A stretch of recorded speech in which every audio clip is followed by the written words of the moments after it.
Patients undergoing stem cell transplant are at risk for complications. Some of them include injury to the liver, some of them include injury to the lungs and kidneys, and one complication that's in particular that's under-recognized is cardiac complications. Some of the things that can happen, patients can get pericardial effusion, so a collection of fluid around the heart, secondary to chemotherapy or perhaps infections.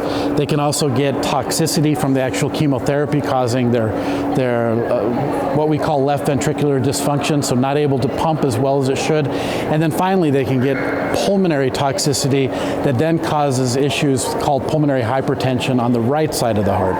So all of these things are significant complications that need to be addressed, need to be identified, and then if they're detected, they need to be mitigated. And so our talk during this presentation or during this session will be around who do you need to screen, when do you need to screen, how do you screen for it, and then what do you do about it?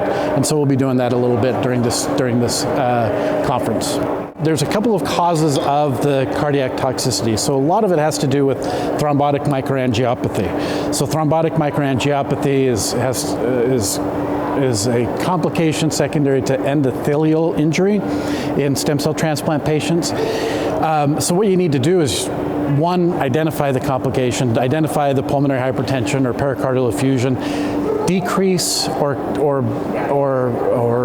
stop the cascade of complement activation, and you can do that with several medications. And then sometimes patients require procedures. So pulmonary hypertension, they'll require maybe a cardiac catheterization. They may need additional kind of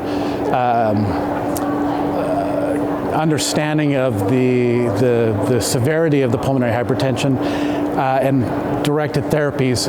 But then on the other side, pericardial effusion, sometimes they have to be drained. But again, those are things that we should look for and identify and kind of turn around.